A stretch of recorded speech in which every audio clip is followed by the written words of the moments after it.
이 시간 하나님 말씀 이사야 40장 1절부터 보시겠습니다.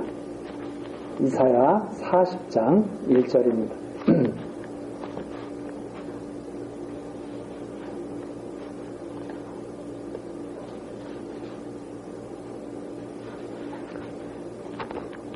너희 하나님이 가라사대 너희는 위로하라.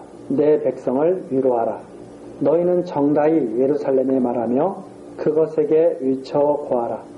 그 복역의 때가 끝났고 그 죄악의 사함을 입었느니라. 그 모든 죄를 인하여 여호와의 손에서 배나 받았느니라 할지니라. 2절까지 내용입니다. 이제 이사야 40장서부터 마지막 66장까지는 구속에 대한 예언입니다.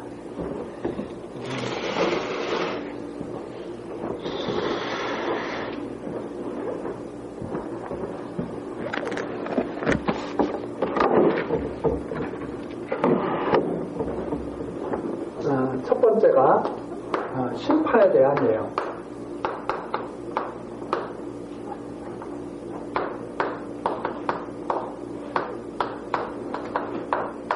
예언이 이사야 1장부터 39장까지. 그래서 우리 전 시간에 심판의 결과까지 우리가 살펴봤고, 이제 두 번째로 구속에 대한 내용이 40장부터 66장까지 구속에 대한 예언이 나오는데, 첫 번째 내용이 무엇인가면 바벨론 포로 회복과 보수 약속입니다.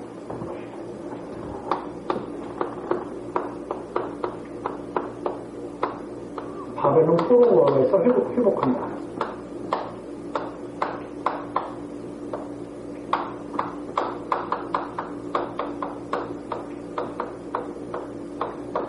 내용이 첫 번째 내용입니다.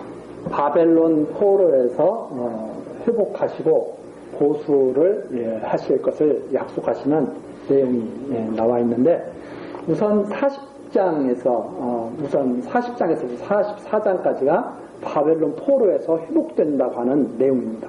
바벨론 포로에서, 아직 바벨론 포로에 잡혀가지 않았죠.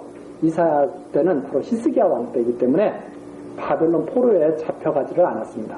그런데 벌써 이사야 선지자가 바벨론 포로에서 회복될 것이다 하는 내용을 40장서부터 지금 예언을 해주고 있습니다. 40장 1절서부터 2절까지 복역의 때가 끝났다.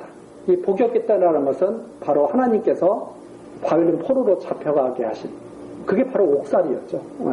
바벨론 제국의 하에서 완전히 포로로 잡혀가서 살던 시대, 바로 그것이 복역의 시대의 때였는데, 그것이 끝나고 죄악의 사함을 입었다. 그러니까 감옥에 가는 것은 죄를 지면 감옥에 가는 거잖아요. 그러니까 감옥에서 풀려났을 때는 죄값을 다 치렀을 때 감옥에서 풀려나는 거죠. 바로 그 내용을 비유로 지금 말씀하시는 겁니다. 너희 하나님이 가라사대 이제 위로하라. 내 백성을 위로하라. 그러면서 복역의 때가 끝났다. 죄악의 사함을 입었다 하면서 여호와의 손에서 죄값을 배나 받았다. 즉 충분히 죄값을 치루었다고 하는 그런 말씀입니다.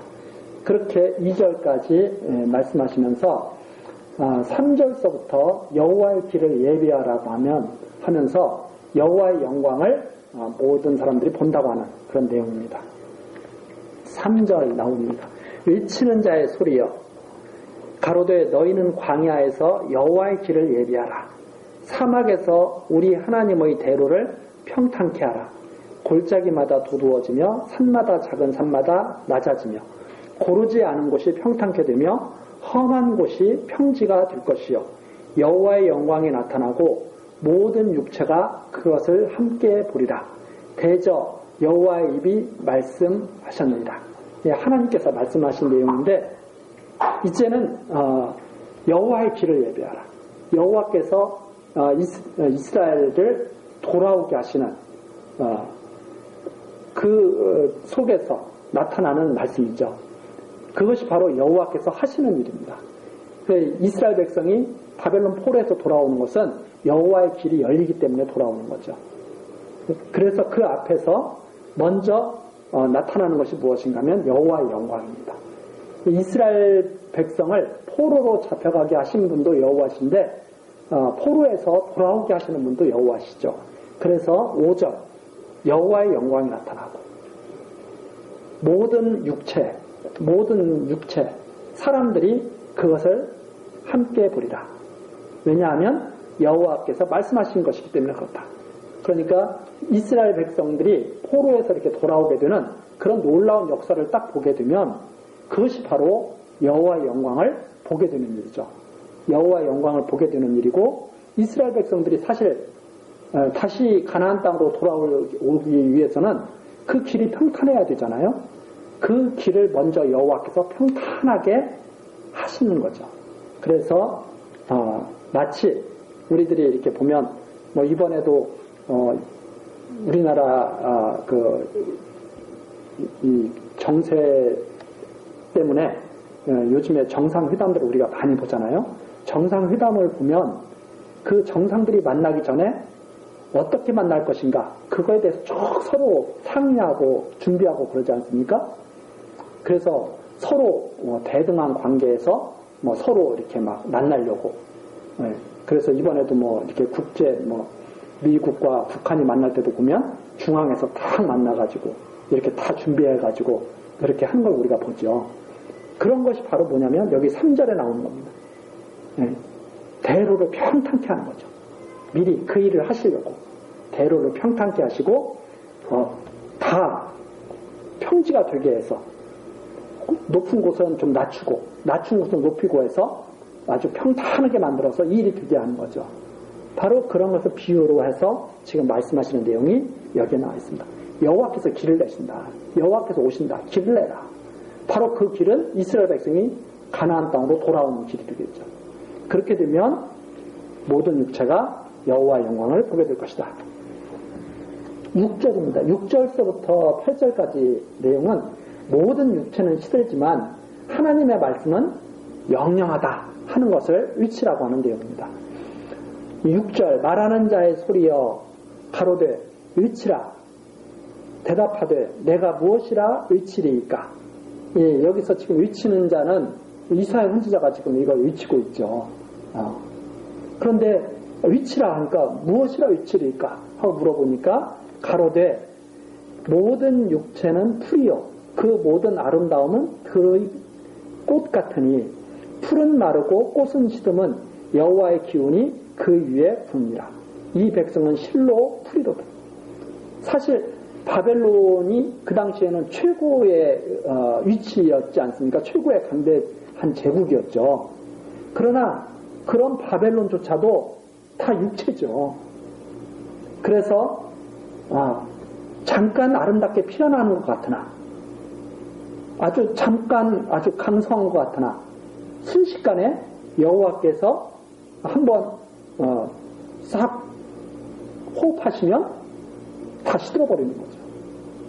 그것이 바로 육체의 모습입니다.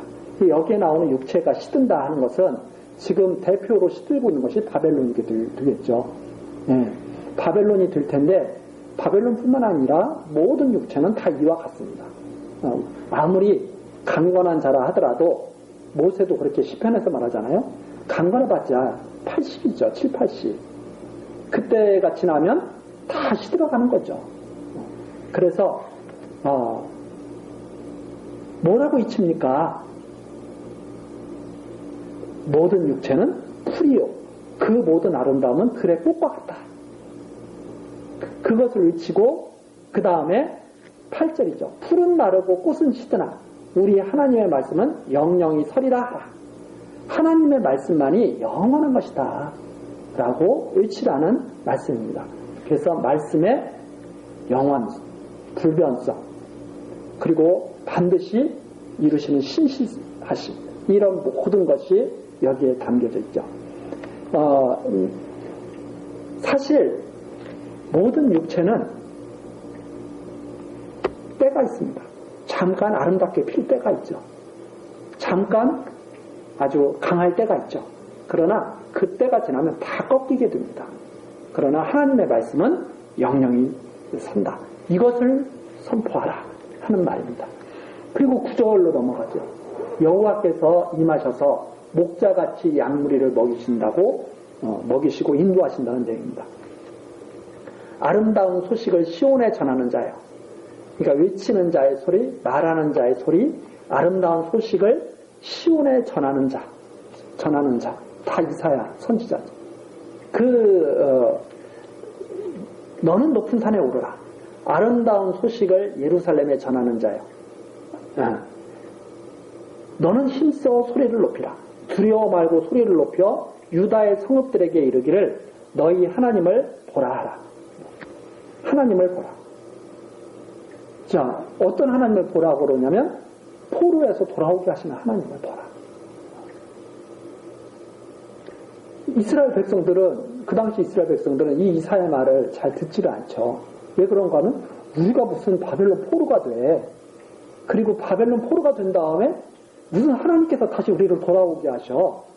이런 말씀을 계속 선포하니까 듣겠어요? 잘 안 듣죠. 그런데도 힘써 소리를 높여서 두려워하지 말고, 그래서 9절 나오죠. 두려워하지 말고 소리를 높여서 유다의 성읍들에게 좀 전해라 하는 내용입니다. 근데 사람들이 이사야 이 말을 듣고 우리 그 전승에 보면 이사야가 순교당하잖아요. 안 듣죠. 그러나 벌써 하나님께서는 이사야 선지자 보고 이렇게 선포하게 하시는 거예요. 그래서 10절입니다.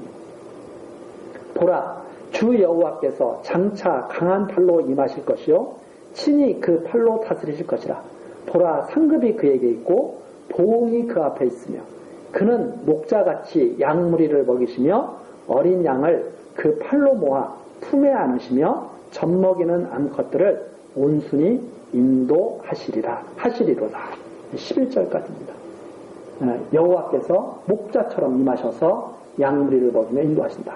그래서 예수님께서 목자, 양문의 비유를 통해서 내가 바로 선한 목자다. 이렇게 예수님이 말씀하시죠.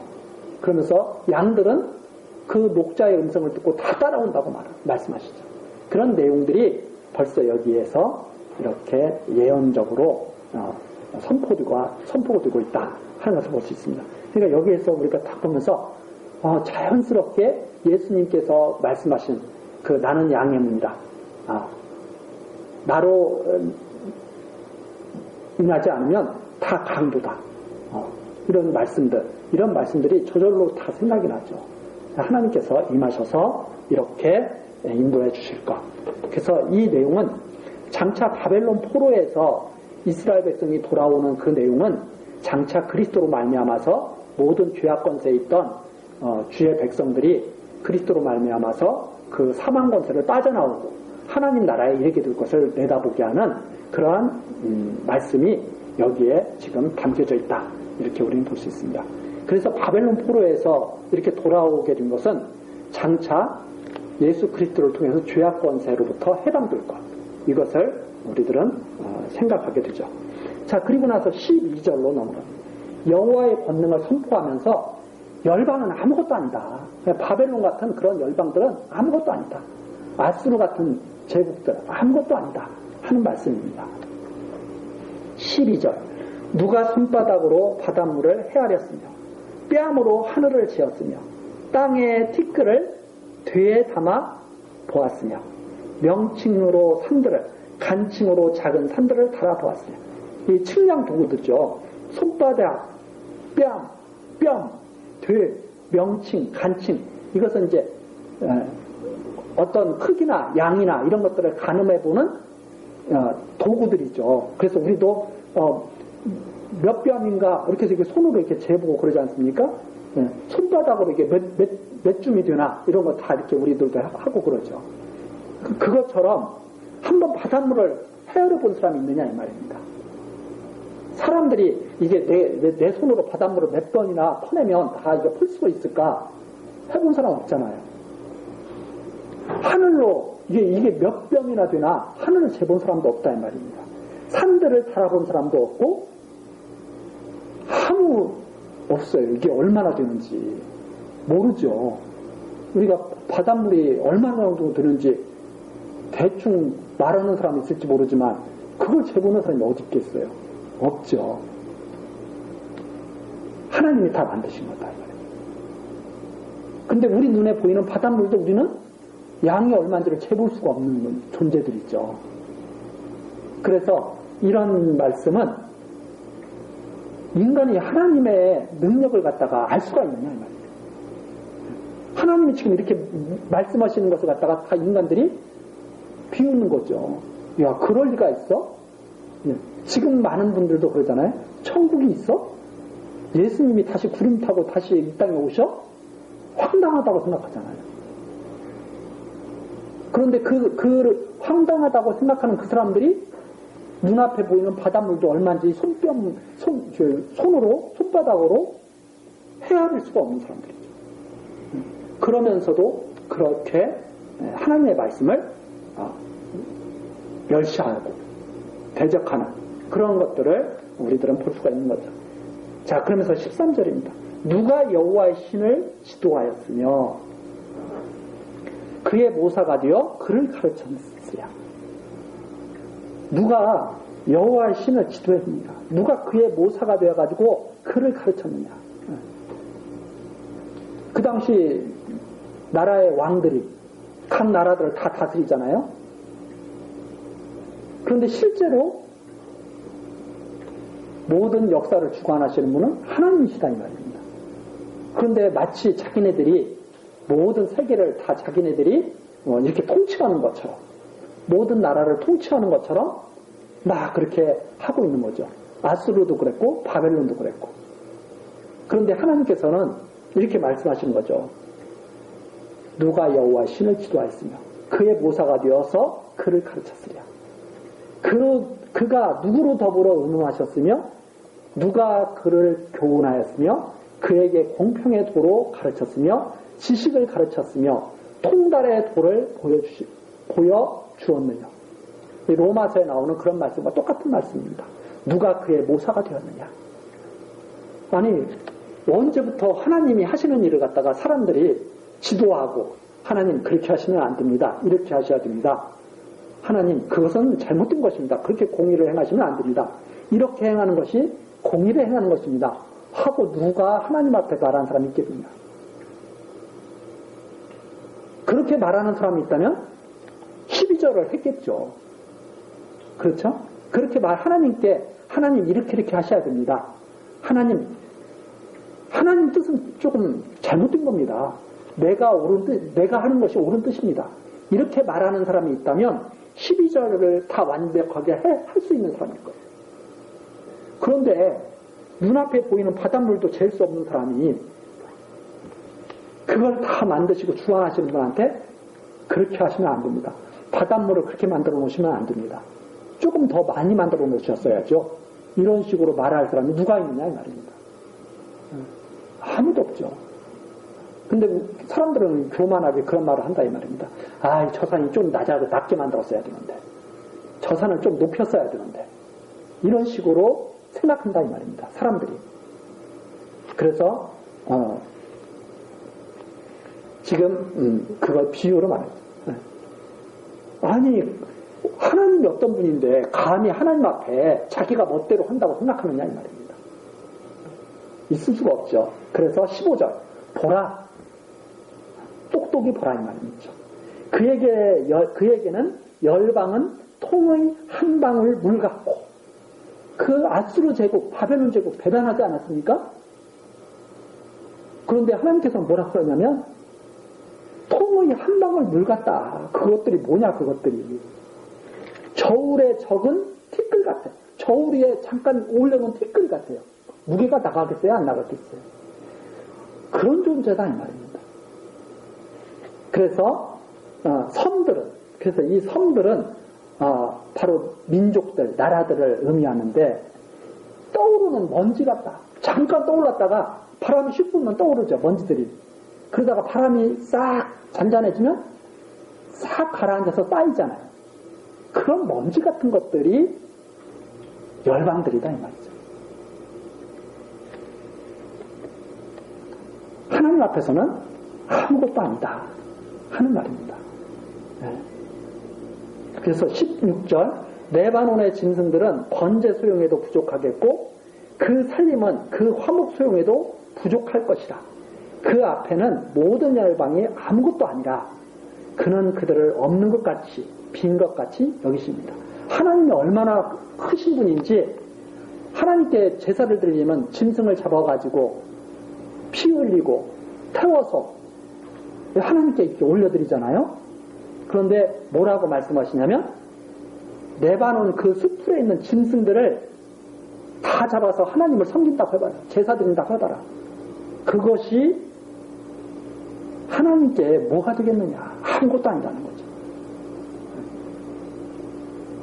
그 살림은 화목 소용에도 부족할 겁니다. 그 짐승 잡아가지고 불태우려면 그 살림 그거 가지고 모자랄 것이다. 비유죠. 그런데 우리들이 그렇게 생각하잖아요. 많은 사람들이 어떻게 생각하냐면 하나님을 잘 섬겨서 하나님이 우리를 갖다가 은혜 베푸신다고 생각하는 거예요. 하나님을 잘 섬겨가지고. 근데 하나님께서 이렇게 있단 말이에요. 너희들이 나를 잘 섬겨서 그러는 게 아니야. 내가 너희들을 사랑해서 그러는 거지. 이렇게 말씀하시는 거죠. 너희들이 정말 나를 위하려고 한번 해봐. 레바논에 있는 짐승 다 잡고 그 나무를 다 벌목해서 섬겨봐. 턱도 없어. 택도 안 돼. 이 말입니다. 근데 많은 사람들이 자꾸 그렇게 착각을 하는 거죠. 이 정도 정성이면 하나님께서 나를 이쁘게 보시겠지. 천만의 말씀이죠. 아무것도 아니라는 말이에요. 바벨론 제국? 사람들이 봤을 때는 야 저런 제국을 어떻게 건설해? 하나님이 보실 때는 먼지에 불과합니다. 아무것도 아니에요. 그래서 우리가 이것을 딱 보면 정말 하나님의 그 크신 그 사랑과 은혜를 우리가 알 수가 있는 거죠.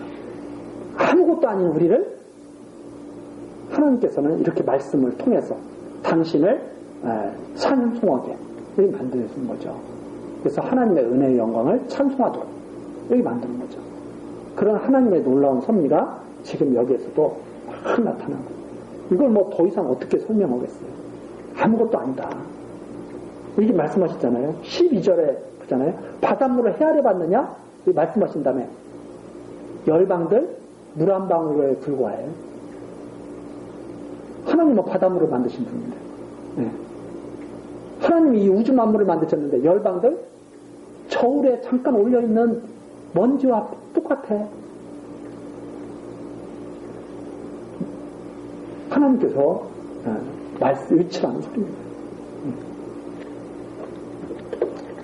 자, 그 다음에 18절서부터 26절까지 아무 형상과 비길 수 없는 창조주 하나님의 권능에 대해서 말했습니다. 아무 형상에 비할 수 없다. 그래서 18절이죠. 그런즉 앞에서 하나님에 대해서 쭉 말씀해 주셨잖아요. 감히 하나님을 갖다가 어떻게 너희들이 바라보고 있느냐. 이 하나님의 영광을 똑바로 봐라. 앞에 그러잖아요. 하나님의 영광을 똑바로 봐라. 하나님의 영광을 똑바로 보라고 그러시면서 쭉 설명을 해주셨다 이 말입니다. 열방 물 한 방울과 같아. 먼지와 같아. 그러면서 그런즉 너희가 하나님을 누구와 같다 하겠으며 무슨 형상에 비기느냐. 하나님이 그런 분인데 어디에다가 하나님을 비기려고 그러느냐 이 말입니다. 어디에다 하나님을 비기려고 그러느냐. 하나님의 영광을 똑바로 봐야지. 제 모든 육체가 하나님의 영광을 보리라고 그랬잖아요. 똑바로 봐라. 하나님이 하시는 일을 영광을. 그러면서 19절 우상은 장인이 부어 만들었고 많은 사람들이 우상 섬기고 있잖아요. 지금도 많은 사람들이 이렇게 뭘 만들어 놓고 섬기고 있잖아요. 하나님께서는 처음부터 형상을 아무 형상도 만들지 말라고 그러셨거든요. 그렇잖아요. 그런데 지금 이 지구상에 있는 수많은 사람들이 우상을 만들어서 섬기고 있다는 말이죠. 그런데 하나님께서 그렇게 말씀하십니다.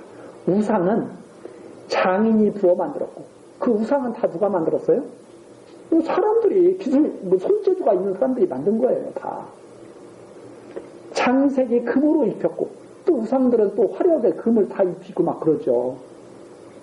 또 위하여 은사슬을 만든 것이니라. 막 화려하게 다 장식하고. 그렇죠? 근데 괜히 그 앞에 가면 사람들이 괜히 막 두렵기도 하고 벌벌 떨기도 하고 그래요. 네. 그 앞에 가면 사람들이 경건하죠. 막 우상을 막 사람들보다 막 크게 만들어놔도 벌벌 떨고 조그맣게 만들어놔도 그 앞에서 벌벌 떨면서 절하고 막 그래요. 그게 바로 20절입니다. 궁핍하여 이런 것을 드리지 못하는 자는, 자, 좀 여유 있는 자는 금을 입히고 막 화려하게 이렇게 만들어요. 그런데 20절, 궁핍한 사람들, 그렇게 못하는 사람들이 또 있어요. 그러면 궁핍하여 이런 것을 드리지 못하는 자는 썩지 않는 나무를 택하고, 나무로라도 만들려고, 그렇죠? 썩지 않는 걸로, 오래가는 걸로 탁 해가지고, 공교한 장인을 구하여 우상을 만들어서 흔들리지 않도록 세우느니라. 흔들리지 않도록. 바람을 넘어지면 안 되잖아요. 그러니까 우상을 만들어서 딱 세울 때 어떻게 세워요? 바람이 불어도 좀 넘어지지 않게, 사람이 이렇게 건드려도 넘어지지 않게 단단하게 사람들이 우상을 세우는 거예요. 그게 무슨 소리예요? 우상은 잘못 세우면 어떻게 돼요? 넘어져요. 넘어지는 거기 때문에 그거 안 넘어지게 하려고 사람들이 애를 써 또. 그리고 거기다 쳐요.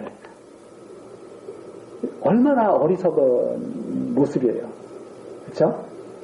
사람이 단단하게 만들지 않으면 넘어지는 우상인데 넘어지지 않도록 사람이 단단하게 만들어 놓고 그 넘어지지 않는 우상에 만들어 놓은 그 우상에다가 절을 해요. 근데 그 우상은 그렇게 만들어 놓지 않으면 누가 톡 건드리면 어떻게 된다는 소리예요? 넘어져서 그냥 깨져버리는 우상이에요. 그런데 그런 우상과 하나님을 견준다 이 말입니다. 똑같은 종교라고 하면서. 이상하지 않습니까? 그러니까 이렇게 지금 나오는 거예요. 야, 어떻게 그런 우상과 앞에 말씀하신 그런 영광의 하나님을 비교를 하느냐. 이렇게 말씀하시죠. 그래서 21절입니다. 너희가 알지 못하였느냐? 너희가 듣지 못하였느냐? 태초부터 너희에게 전하지 아니하였느냐? 땅의 기초가 창조될 때부터 너희가 깨닫지 못하였느냐? 하나님께서 이 천지만물을 다 창조하시고 땅도 다 만들어주고 이랬는데 너희 그거 정말 못 들었어? 누가 이렇게 하는지 그거 정말 몰라? 이런 말씀이죠. 어릴 때부터 하나님 말씀 못 들었어? 유다 백성들은 태어나자마자 모세에 대해서 막 듣고 막 그렇게 자랐을 거 아니에요. 하나님께서 너희 정말 못 들었어? 왜 말씀하시죠? 그러면서 그는 땅의 궁창에 앉으시나니 땅의 거민들은 메뚜기 같으니라. 하나님께서 그걸 다 만드시고 거기에 사람을 살게 하시고 그랬는데 사람들이 도대체 뭐냐? 아무것도 아니지 않느냐? 그런데 그 아무것도 아닌 사람들이 뭘 만들어 놓고 또 막 절하고 섬기고 막 그러는 거죠. 그게 기가 막힌 거죠. 그래서 그가 하늘을 차이같이 펴었으며 거할 천막같이 베푸셨고 귀인들을 패하시며 세상의 사사들을 헛되게 하시나니 그들은 겨우 신기였고 겨우 뿌리였고 그 줄기가 겨우 땅에 뿌리를 박자 곧 하나님의 부심을 받고 말라 회리바람에 불려가는 초계 같도다. 하나님께서 왕도 세우고 나라도 세우고 재판관도 세우고 해가지고 막 백성을 다스리게 하시고 이랬지만 결국은 어떤 거예요? 때가 되면 다 쓰러지는 것도 아무것도 아니에요. 그래서 24절 겨우 신기운 거죠. 그냥 겨우 조금 살라고 겨우 뿌리였고 겨우 뿌리를 받고 그러다가 하나님이 슉 한번 바람 불면 초계같이 사라지는.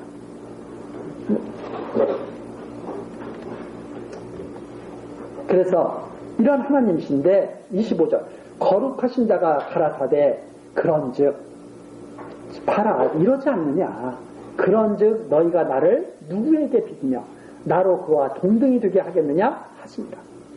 그런데 사람들이 어리석어서 그런 하나님과 우상을 동등하게 여기고 그렇잖아요. 지금 우리들이 사는 세계도 그러잖아요. 다 동등하게 여기잖아요. 그렇잖아요. 네. 모든 신들을 다 동등하게 여기고 막 그런단 말입니다. 그러면서 하나님께서 이렇게 말씀하시죠. 누가 동등하게 그렇게 하겠느냐. 그래서 26절 너희는 눈을 높이 들어. 눈을 어떻게 들어야 돼요? 높이 들어야 돼요. 누가 이 모든 것을 창조하였나 보라. 누가 정말 이 세계 만물을, 이 모든 세상 만물을 다 창조했는지 누가 좀 봐라. 하늘은 누가 창조했으며 땅은 누가 창조했는지 봐라 이 말입니다. 이게 우연히 생겼느냐? 어떤 학자들은 우연히 생겼다고 그러죠. 공간이 우연히 생기고 우주 공간이 우연히 생기고 다 우연히 생겼다고 그러죠. 어떤 사람들이 그런 말을 해요? 바닷물을 손바닥으로 바닷물이 몇 주먹이나 되는지 알 수도 없는 사람들이 이렇게 말을 하는 거죠. 우연히 생겼다고. 근데 하나님께서는 정말 그래? 못 들었어? 태초부터 누가 한 일인지 몰라?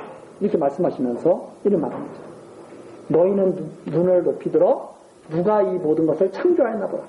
주께서는 수요대로 만상을 이끌어내시고 만상을 우리 사람 얼굴도 우리 다 다르잖아요. 별 모양도 다 다르잖아요. 우리가 별을 다 살펴보지도 못하지만 그렇죠? 우리가 세계 모든 사람들을 다 만나보지는 못했죠. 어떻게 6, 70억 명을 다 만나보고 얼굴을 기억하고 있어요. 어떻게 우주 만물에 우주에 있는 이 별들을 다 가보겠어요. 근데 하나님은 이렇게 말씀하시죠. 수요대로 만상을 이끌어내셨다. 각각 그 이름을 부르시나니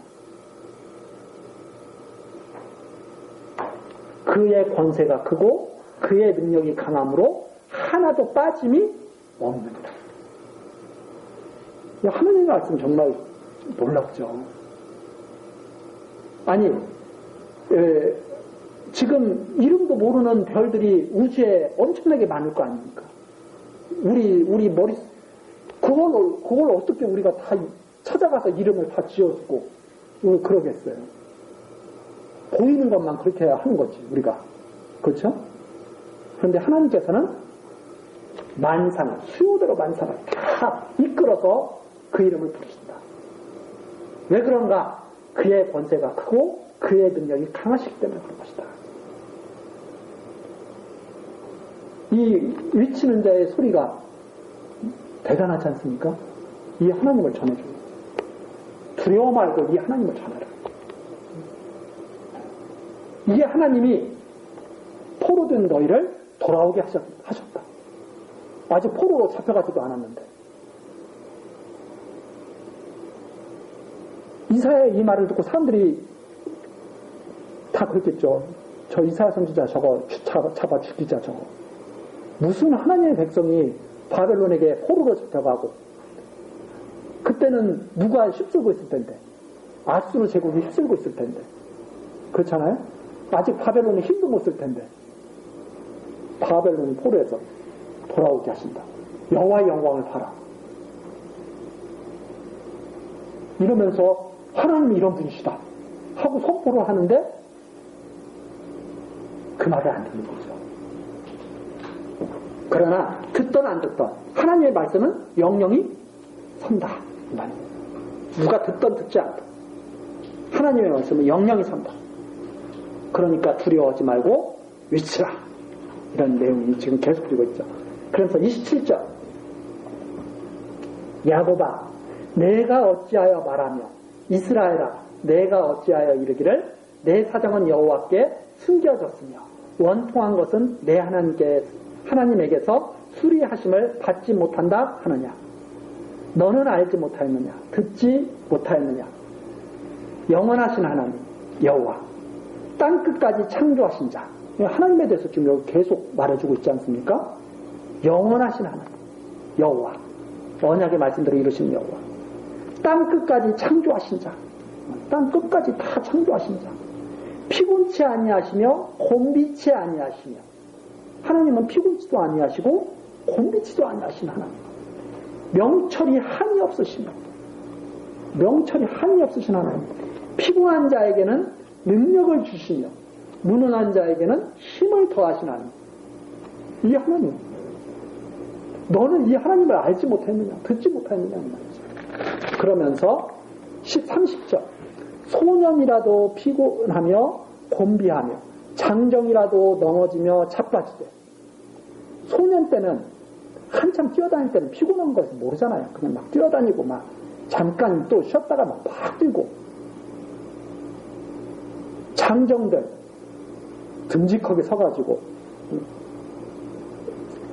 일해야 할 사람들이잖아요. 그런데 여기 나오면 소년이라도 피곤하며 곤비하며 장정이라도 넘어지고 자빠지되. 그러나 소년들도 피곤할 때가 있고 장정들도 넘어지고 자빠질 때도 있고 다 그런 거죠. 사람은.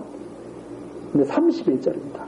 오직 여호와를 앙망하는 자는 새 힘을 얻으리니 독수리의 날개치며 올라감 같을 것이요 다른 박질하여도 곤비치 아니하겠고 걸어가도 피곤치 아니하리라.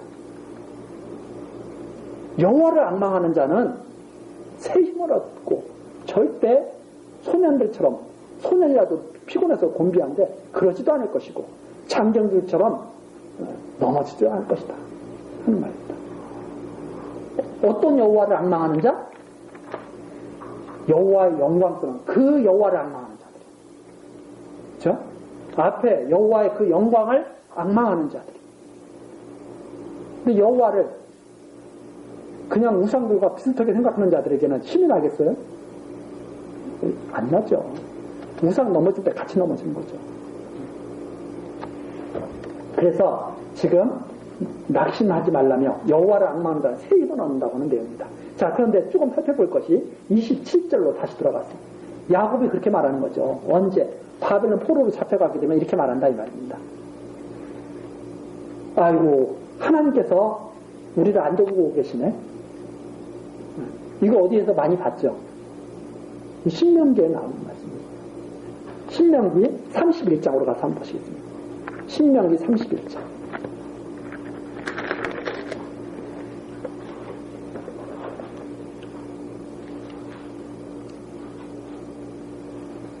신명기 31장 16절서부터 보시겠습니다.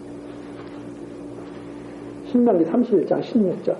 여호와께서 모세에게 이르시되 너는 너희 열조와 함께 자려니와 이 백성은 들어가 거할 그 땅에서 일어나서 이방신들을 음란히 쫓아 나를 버리며 내가 그들과 세운 언약을 어길 것이라. 이방신들은 우상이잖아요. 이스라엘 백성들이 가나안 땅에 가서 하나님과 우상을 똑같은 걸로 취급해버리는 거죠. 그래서 막 우상들을 섬긴다 이 말입니다. 그러면 17절 그때 내가 그들에게 진노하여 그들을 버리며 내 얼굴을 숨겨 그들에게 보이지 않게 할 것인즉 그들이 삼킴을 다하여 허다한 재앙과 환난이 그들에게 임할 그때에 그들이 말하기를 이 재앙이 우리에게 임함은 우리 하나님이 우리 중에 계시지 않은 까닭이 아니요 할 것이다. 그들이 돌이켜 다른 신을 쫓는 모든 악행을 인하여 내가 그때 반드시 내 얼굴을 숨기리라. 하나님께서는 이렇게 미리 말씀하시고 그 말씀대로 이루어 가시는데 이스라엘 백성들은 뭐라고 그래요? 재앙당하고 난 다음에 하나님이 나를 안 돌아보시네. 하나님 말씀대로 그대로 섭리해 나가시면서 영광을 선포하고 계신데 그렇게 말한다. 그래서 이 이사야 이 40장에서는 그 외치는 자의 소리를 통해서 하나님의 영광이 이스라엘에게 나타나게 될 것, 이것을 말씀하시는 내용이 바로 40장 내용입니다. 그 하나님의 영광은 바로 이 40장에 나오는 이 놀라운 하나님의 능력이 나타나는 영광이죠. 자, 41장으로 넘어갑니다. 이제 여호와 하나님께서 한 사람을 일으키실 것을 예언하시는 내용입니다. 한 사람을 내가 일으키겠다 하는 내용인데 41장 1절부터 4절 여호와께서는 만대를 명령하셨다. 만대를 명령하셨다는 것은 모든 역사를 하나님께서 다 명하시고 그대로 이끌어 가신다는 말씀이죠. 그래서 41장 1절 섬들아 내 앞에 잠잠하라. 민족들아 힘을 새롭게 하라. 가까이 나오라. 그리하고 말하라. 우리가 가까이 하여 서로 변론하자. 하나님께서 다 부르죠. 누가 하나님인지 한번 보자. 그러면서 누가 모든 역사를 주관하시는 분인지 보자. 이란 말이죠. 그래서 다 부릅니다. 민족들을 다 부르고 나라들을 다 부르는데 2절이죠. 누가 동방에서 사람을 일으키며 의로 불러서 자기 발 앞에 이르게 하였느냐. 아직 사람이 이르지 않았잖아요. 한 사람을 세우시는데 장차 이제 바벨론 포로에서 돌아오게 하실 때 세우는 사람은 고레스죠. 이 고레스인데 아직 세워지지도 않았어요. 근데 벌써 하나님께서는 그렇게 말씀하시는 거예요. 누가 동방에서 사람을 일으키며 의로 불러서 자기 발 앞에 이르게 하느냐. 그래서 이 고레스는 장차 오실 그리스도를 예표하는 인물이기도 하죠. 하나님 앞에 택해서 이르게 할 자가 있습니다. 열국으로 그 앞에 굴복해 하며 그로 왕들을 치리하게 하되 그들로 그의 칼에 티끌 같게 그의 활에 불리는 초계 같게 하며 그가 그들을 쫓아서 그 발로 가보지 못한 길을 안전히 지났나니 이 일을 누가 행하였느냐 누가 이루었느냐 누가 태초부터 만대를 명정하였느냐 이 4절 나오죠. 장차 이제 역사를 보면 페르시아, 파사, 고레스를 일으켜서 바벨론 제국을 완전히 정복하게 하고 이스라엘 백성을 돌아오게 합니다. 고레스가 칙령을 내려서. 그런데 하나님께서 그렇게 말씀하시는 거예요. 내가 했다. 그거 하기도 전에. 그렇죠? 지금 아스로 제국이 지금 힘쓰고 있을 그때 하나님 그렇게 말씀하십니다. 내가 그렇게 했어. 그러면서 4절 이 일을 누가 행하느냐 누가 이루었느냐 누가 태초부터 만대를 명정하였느냐 시대를 다 하나님이 정해놓으신 거예요. 바벨론 뒤에 파사 뒤에 헬라 뒤에 로마 다 명해서 정해놓으신 거예요. 그렇게 했다고 지금 성경이 지금 여기에서 말씀하고 있어. 누가 태초부터 만대를 명정했느냐? 나 여호와라. 태초에도 나요, 나중에 있을 자에게도 내가 곧 그리라. 알파, 오메가. 처음이요, 나중. 하나님께서 다 정해서 그렇게. 그래서 처음에도 내가 있었고, 나중에도 내가 있다.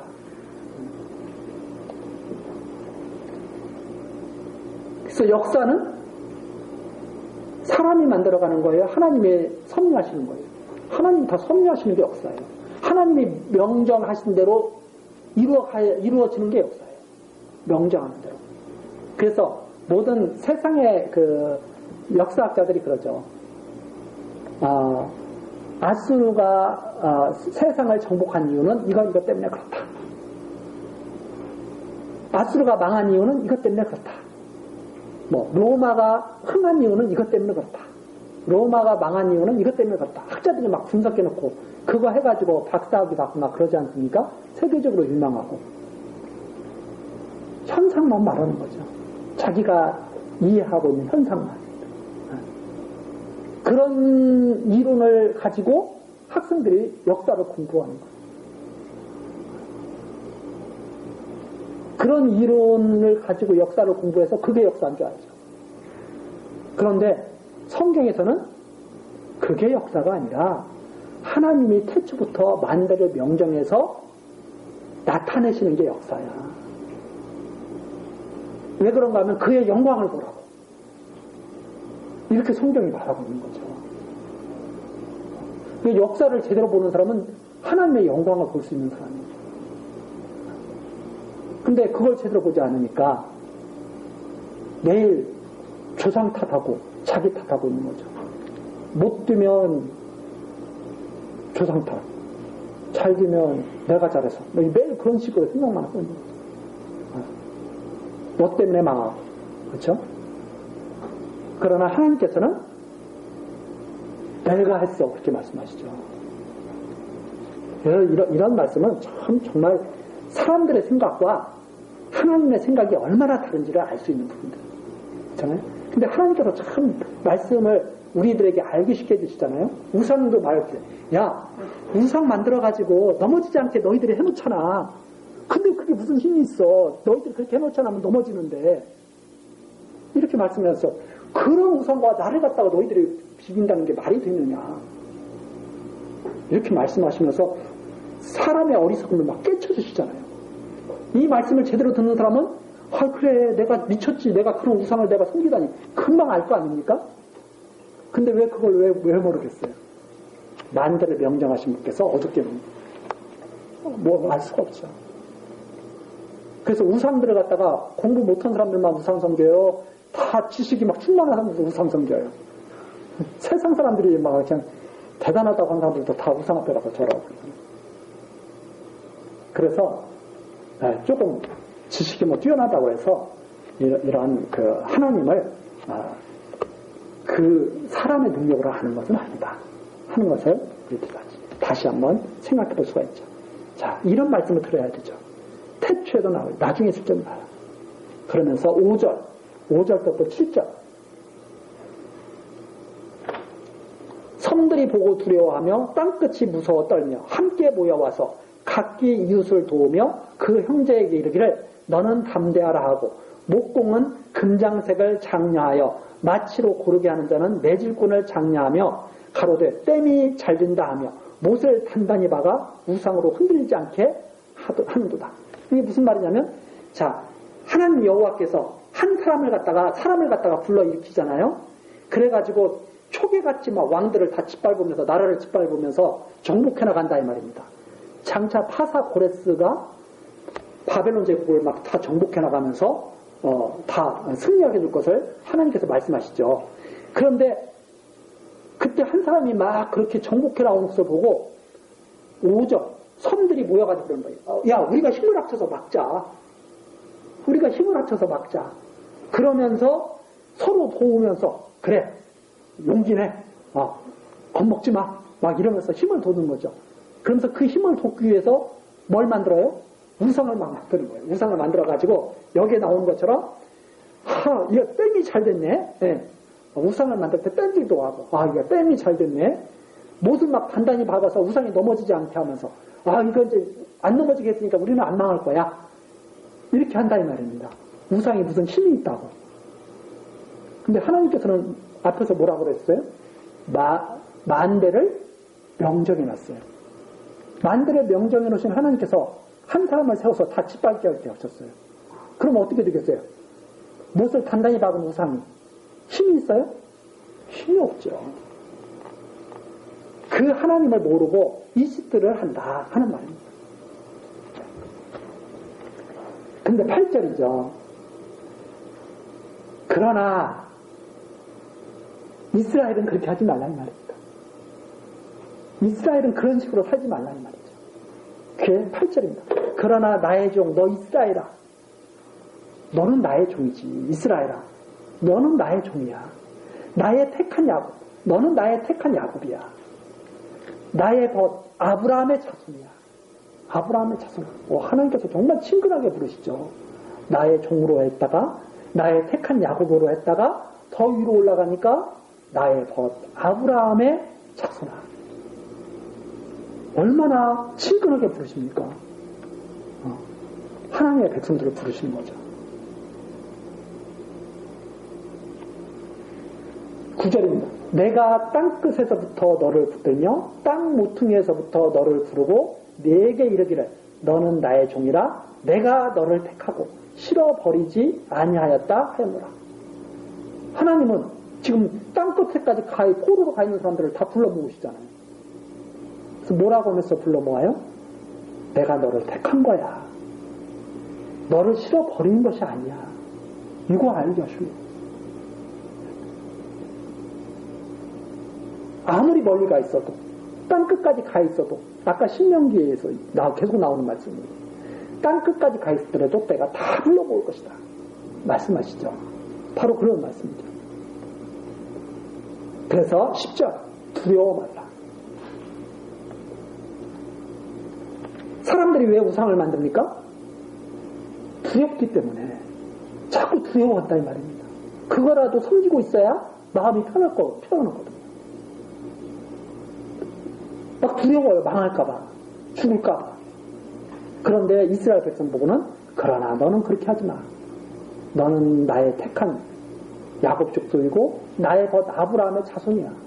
내가 너희들을 택했고 버리지 않았어. 그러니까 두려워 마라. 이방처럼 우상 만들지 말고 하나님이 지켜주시니까 너희 아무 염려하지 마 하는 그런 말입니다. 내가 너와 함께 한다. 두려워 말라. 내가 너와 함께 합니다. 놀라지 말라. 나는 내 하나님이 됩니다. 이런 말씀을 이렇게 이런 표어 같은 것으로도 많이 이렇게 해서 걸어놓기도 하고 그러죠. 그러나 이 내용이 어떤 내용이에요? 하나님의 영광을 보는 자들에게 이런 말씀을 지금 하시는 거죠. 두려워 말라. 내가 너와 함께 합니다. 우상처럼 하나님을 여기는 자에게는 이런 말이 뭔 말인지를 모르는 거죠, 사실. 그러면서 놀라지 말라. 나는 내 하나님이 됩니다.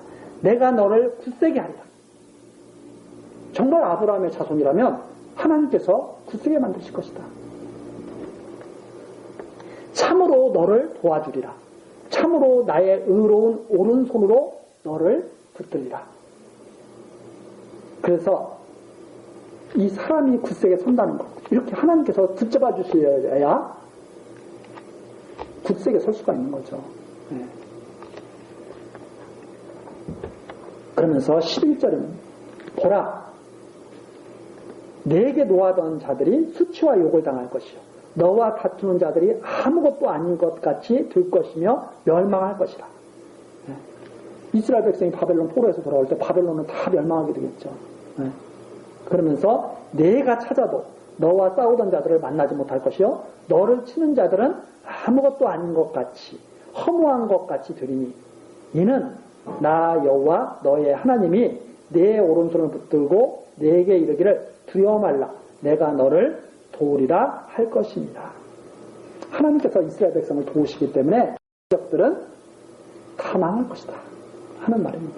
그래서 여호와께서 쥐를 평탄케 하라고 하는 것은 하나님이 임하시는 거죠. 이렇게 하나님이 임하시면 이스라엘 백성들을 압제하던 그런 열국들은 순식간에 다 망하게 되는 거죠. 멸망하게 되는 거죠. 그러면서 14절입니다. 지렁이 같은 너 야곱아. 야곱이 어떻다고 표현해요? 지렁이. 힘이 있어요, 없어요? 힘이 없어요.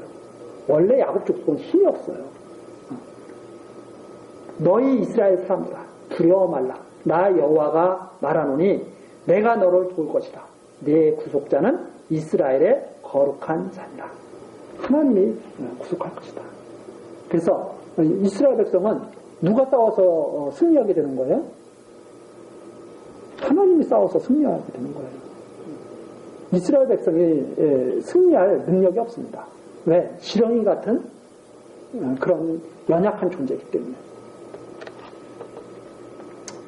자, 그래서 15절이죠.